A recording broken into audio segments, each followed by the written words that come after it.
আসসালামু আলাইকুম ওরহমতুল্লাহ। প্রিয় দর্শক শ্রোতা, আশা করি আপনারা সবাই অনেক অনেক বেশি ভালো আছেন। তো আজকে আমরা উর্দু কা পেহলি জবানের আমরা আরেকটি সবক নিয়ে হাজির হয়েছি। এটা 39 নাম্বার সবক। অবশ্য আপনারা অবগত আছেন। তো আর কথা না বাড়িয়ে চলুন আমরা পড়ার দিকে চলে যাই। তো শুরুতেই রয়েছে সাক্কা। সাক্কা শব্দটির অর্থ হলো জলদাতা। বিল্লি, বিল্লি মানে বিড়াল। চাক্কি, চাক্কি মানে শস্য পেষণ করার যন্ত্র। রস্সি, রস্সি মানে দড়ি। এখানে রস্সি শব্দটার অর্থ শুধু দড়ি হবে, কিন্তু গত ক্লাসের যে দড়ির যে একটা উর্দু রয়েছিল সেটা কিন্তু কয়েকটা অর্থ ছিল, চারটাই ছিল। তো এটা একটু খেয়াল রাখবেন। তারপর মিট্টি, মিট্টি মানে মাটি। গুস্সা, গুস্সা মানে রাগ। কিসা, কিসা মানে গল্প। আর হিস্সা, হিস্সা মানে অংশ। আউয়াল, আউয়াল মানে প্রথম। তারপর চক্কর, চক্কর মানে চক্র। কোন একটা চক্র শব্দ বা কিছু বোঝাতে আমরা চক্কর শব্দটা ব্যবহার করব। তারপর লক্কর, এটা হবে লক্কর মানে লাঠি। আর বাচ্চা মানে শিশু। সচ্চা মানে সত্য, একটু টান, একটু একটু টানে এরকম আর কি হবে, একটু টান টান হবে। সচ্চা মানে সত্য।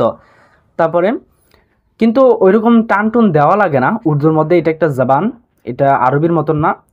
তো এটার মধ্যে কোনো টান বা এইসব দেওয়া লাগে না, কিন্তু লেখার সময় কিন্তু এই আলিফগুলো ব্যবহার করতে হবে, এটা একটু খেয়াল রাখতে হবে আপনাদের। তারপরে গাদ্দা, গাদ্দা মানে কি গাধা। টাট্টু মানে খাটো গোড়া। তারপরে লাট্টু, লাট্টু মানে হলো পাগল। আর বাঘি, এখানে একটা জিনিস খেয়াল রাখবেন, এখানে কাফ হয়ে গেছে, এটা বাঘি হয়ে গেছে, আমার একটু মিস্টেক হয়েছিল টাইপিংয়ে। তো এটা বাঘি, এটা গাফ হবে, কাফের জায়গায় এটা কি হবে, গাফ। বিশৃঙ্খল করা। তারপরে টিন্ডি, টিন্ডি মানে হলো এক ধরনের পোকা, যেটা ফড়িংয়ের মতো আমরা বলতে পারি। তারপরে ইজ্জত মানে সম্মান। আর জিল্লাত মানে অসম্মান। তারপর মিল্লাত মানে জাতি। আমরা ইজ্জত, জিল্লাত, মিল্লাত, ইজ্জত জিল্লাত এই শব্দটাও শুনি, মিল্লাত শব্দটাও শুনি, কিন্তু ইজ্জত জিল্লাত এই দুইটার অর্থ জানলে মিল্লাত শব্দটার অর্থ আমরা অনেকেই জানি না। তো জিল্লাত শব্দ, মিল্লাত শব্দের অর্থটা কি, জাতি। অবশ্যই এটা খেয়াল রাখতে হবে। তারপরে হলো আমরা এই দুইটা শব্দ দিয়ে কিন্তু একটা বাক্য গঠন করব। একটা একটা শব্দ দিয়ে আমরা দুইটা শব্দ দিয়ে আমরা একটা বাক্য গঠন করব তারপরের অংশে। যেমন আজ দেখ, আজ দেখ মানে কি আজকে দেখো বা আজ দেখো। তারপর হলো ঘাস খোদ, ঘাস খোদ মানে কি ঘাস খনন করো, খোদ মানে খনন করা। তারপর পাঁচ বাইট মানে পাঁচ মানে আমার পাশে, পাঁচ মেরে, পাঁচ বাইট মানে আমার পাশে বসো, পাঁচ বাইট মানে বসো, পাশে বসো। তারপর ঠিক বল মানে সঠিক বলো। দৌড়বাগ মানে পালিয়ে যাও। মুখ খোল, দৌড়বাগ মানে কি দৌড়ে পালাও এরকম, কিন্তু আমরা যদি একটু আরেকটু সুন্দর করে বলি কিন্তু এটার অর্থ হবে পালিয়ে যাও এরকম আর কি, কিন্তু শাব্দিক অর্থ হলো দৌড়ে পালাও। মুখ খোল মানে কি মুখ খোলো। বাত মান মানে কথা শোনো। ক্ষেত কাট, ক্ষেত কাটো। দেখভাল দেখাশোনা করো।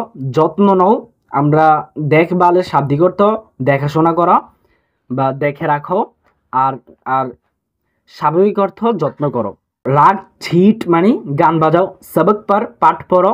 তারপরে ঘি খাও, ঘি খাও মানে কি ঘি খাও, ঘি খাও এটার অর্থই হলো ঘি খাও। সফ হরফ লিখো মানে স্পষ্ট হরফ লেখো। বড়া পের গিরা, বড়া পের গিরা মানে কি বড় গাছ কাটো।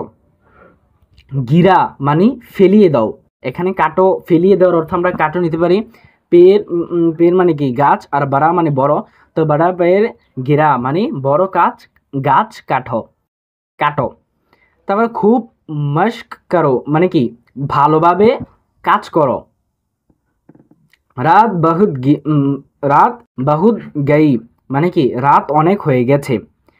বদন সাফ করো মানে শরীর পরিষ্কার করো। ঠিক ওয়াক্ত পর চলো সঠিক সময়ে চলো। এলিম তলব করো অন্বেষণ, গান অন্বেষণ করো। ফিস আদা করো মানে কি ফিস দাও। কাম মুফত হওয়া, কাম মুফত হওয়া মানে কাজটি বিনামূল্যে হয়েছে। চুজ চালাক পার রাহো মানে কি সতর্ক ও তৎপর থাকো।